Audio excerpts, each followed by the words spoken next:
ወንዶች ብልታችሁን ብትሸጡ ወደ 795,000 የአሜሪካ ዶላር ታገኛላችሁ። ይህም ወደኛ ሲመነዘር 100,551,600 ብር ማለት ነው። ቀልደኛ ገበሬ ይጋልባል በሬ አሉ። ጭራሽ ብላችሁ ይሄንን ጥናት አድርጋችሁ መጣችሁ። ምናገር የሆነ ወጣት እንዳለ ቁጥጥ ብሎ እንዲሸና ነው የፈለጋችሁት። ሰው አሁን ላይ ያለውን ነገር ሁሉ አጥቶ የቀረው ጤናው ነው። ደግሞ በሱ ልትበጡ ነው። ባለፈው ሳምባችሁን ከፖሻችሁ እንደው ወንድ ልጅ ታርጋን ፍታ ይባላል ተናግሬያለሁ። አሁን ባለንበት ሁኔታ የወንዱ ቁጥር እየተመናመነ በቁጥር ነው ያለነው። ሰው እኮ አሁን ባለንበት ኑሮ ሁኔታውን እንደው ውጣ ወረዱ የሚረሳው በምን ሆነና አቡሽዬ እኮ ነው። በታናቸው እንደም እኮ ነው እሱ የለም ማለት ተነፍጥምጥሙ ሰውየው ኦልሞስት ሂዝ ማይነስ ፍሮም ዚስ ማህበረሰብ። ኧረ ተው በሉኝ።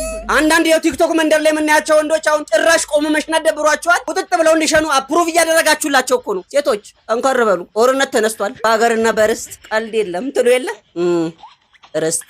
እኚህ ነጮች የሚያመጡብን ኮተት ከእግዚአብሔርም ጋር ጸብ ውስጥ ሊከተን ስለሆነ ይሄ ብዙ ተባዙ ምድርንም ሙሏት የሚለውን ቃል ሰርዘው ምድርን ባዶ ሊያደርጓት ስለሆነ ጥለኗል። እንዲህ አይነት አልባሌና ቆሻሻ ነገር አንሰማም አይደል ወገኖች? ባይሆን እንደ ሀሳብ ከተነሳ አይቀር ሴቶችንና ህጻናትን የሚደፍሩ ቆሻሻ ስራ የሚሰሩ ወንዶችን ፍላት እያደረጉ ከፑሾ ገንዘቡ ለቁም ነገር ይውላል። በዛውም ቅጣት ይሆነናል። ከኔ ጋር የሚስማማ ሰው ካለ ኮመንት ላይ። ሰሞኑን ጠፍተን ስለነበረ ፎሎ፣ ላይክ እና ሼር በተለይ ኮፒ ሊንኳን ጫን ነበሏት። ቴንክ ዩ